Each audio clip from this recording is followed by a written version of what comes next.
அனைவருக்கும் வணக்கம். இப்போ நம்ம பார்க்குற வீடியோ 2020 வைக்கப்பட்ட மரக்கன்றுகள் ஓங்கி நல்லா வளர்ந்துருந்து. இப்போ இந்த மரம் இறந்து போச்சு. அதுக்கான காரணம் வேர் செல்லாக இருக்கலாம் அப்படின்னு நம்ம நினைக்கிறோம். வேறு எதுவும் டேமேஜ் ஆகிருக்குமான்றது நம்மளுக்கு தெரியல. ஆனால் இந்த மரம் இறந்தாலும் அதனுடைய வேர்லேருந்து ஒரு 10-20 மரக்கன்றுகள் வந்திருக்கு. அதுதான் நேச்சருடைய பவரே.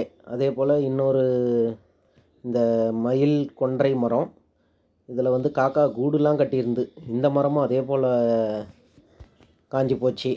ரெண்டுமே பக்கத்தில் இருந்த மரங்கள். இது எல்லாத்தையும் நம்ம எப்படி வச்சோன்னா 2019 போனஸ் கொடுத்தாங்க நம்மளுடைய ஆஃபீஸில் வில்லியமரில்.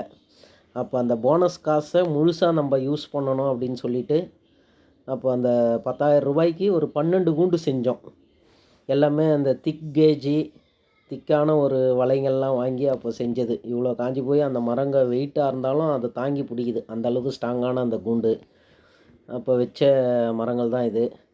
அப்போ எனக்காக அந்த தொகையை கொடுத்த வில்லியமாருக்கு ஒரு நன்றி கடன் பட்டா மாதிரி இருக்கணும்னு சொல்லிட்டு தான் இந்த செயலை செஞ்சோம். என்னுடைய மேல் அதிகாரிகள் Vasu sir, Santosh sir, Ganesh sir, Indira madam, Shankar, Sumitra madam எல்லோருடைய சார்பாகவும் இங்கே லைனாக ஒரு 5-6 மரங்கள் வச்சோம். இன்னும் பாத்திமா காப்பகத்தாண்டி ஒரு 5 மரங்கள் வச்சோம். அது எல்லாமே இன்றைக்கி நல்லா ஓங்கி வளர்ந்துருக்கு. இது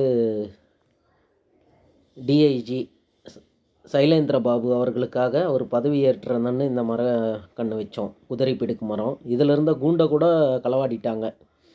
அதுக்கப்புறமா இது மாடு கடித்து வளர்ந்து இன்றைக்கி இந்த அளவுக்கு வளர்ந்துருக்கு. அவரும் டிஐஜிலேருந்து ரிட்டையர்ட் ஆகிட்டார். ஆனாலும் இந்த மரம் அது நினைவாக வளர்ந்துக்கிட்டு இருக்குது. இந்த ஃப்ளேம் ட்ரீலாம் இன்றைக்கி பூ பூத்துருக்கு. பூ பூத்து ரம்மியமாக ஒரு காட்சி அளிக்குது. அதுக்காகவே இந்த வீடியோ எடுக்கணும். இந்த பூக்களால் என்னுடைய மேலதிகாரிகளுக்கு இது அவங்களுக்கு காணிக்கையாக நான் செலுத்துகிறேன். இந்த பூக்களால் இது எங்கே இருக்குன்னா காரப்பாக்கம் ஓஎம்ஆர் சாலையில் மெட்ரோ ரயில் ஸ்டேஷன் இங்கே தான் வருது. மேலும் இந்த ஸ்டேஷனால் இந்த மரங்கள் பாதிக்கக்கூடாதுன்றது நம்ம வேண்டிப்போம். அப்படியே பாதித்தாலும் நம்மளுடைய முயற்சிகளை நம்ம தொடர்ந்துக்கிட்டே இருப்போம். நன்றி, வணக்கம்.